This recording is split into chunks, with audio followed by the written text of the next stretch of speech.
Obadiah, a warm and easygoing lady, had a loving husband who served as a military nurse back in the days. Obadiah is a hard-working lady and she takes every situation as a wheel from the guts.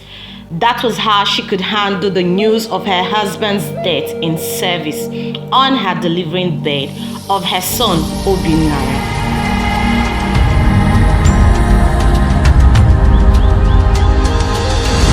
She raised their son Obadiah with a strict moral values, which helped him stay focused and achieve great success throughout his education.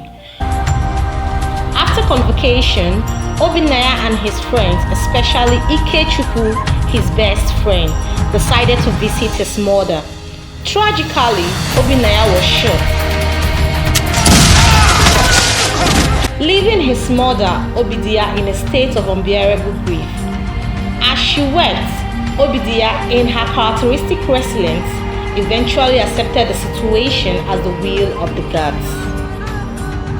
Many years has passed since Obadiah's son, Obadiah, had tragically lost his life.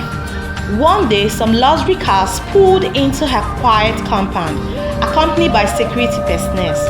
Obadiah was confused by the sudden arrival and wondered who could be visiting her.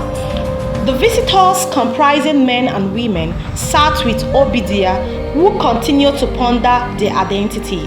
Suddenly, one of them spoke up. I am Ikechukwu, the best friend of your late son, Obadiah. He began. On the fateful day of his death, we were on our way to visit you. Obadiah had spoken so fondly of you, and I wanted to meet the woman who had raised such an exceptional young man. Ikechukwu explained that he has briefly stopped to greet an old friend in the village square, asking Obadiah to describe his compound so he could find his way later.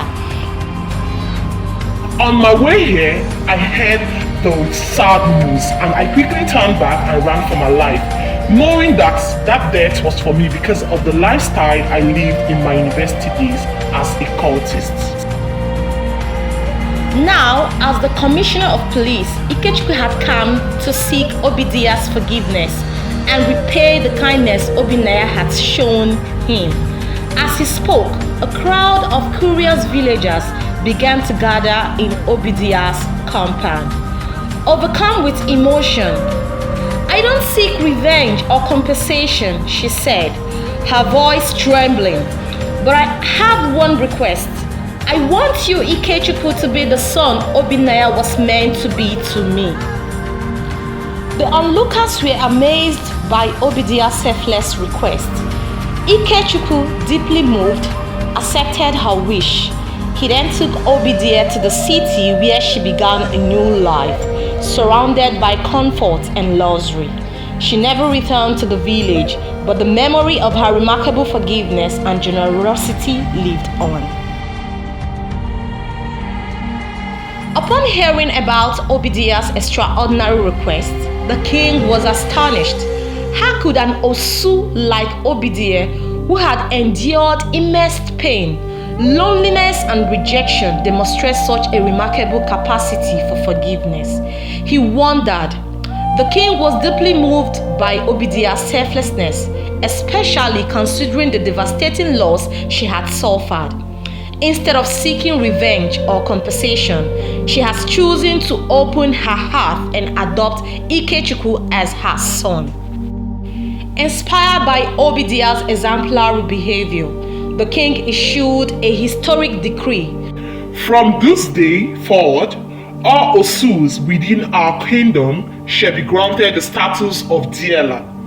Obadiah has shown us that the ways of the gods are not the ways of men.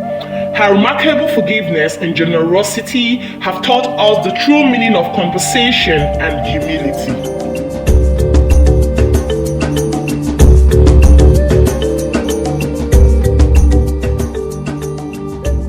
With this decree, the kingdom underwent a profound transformation, as the social hierarchy was redefined and the Osus were finally granted the freedom and dignity they deserve.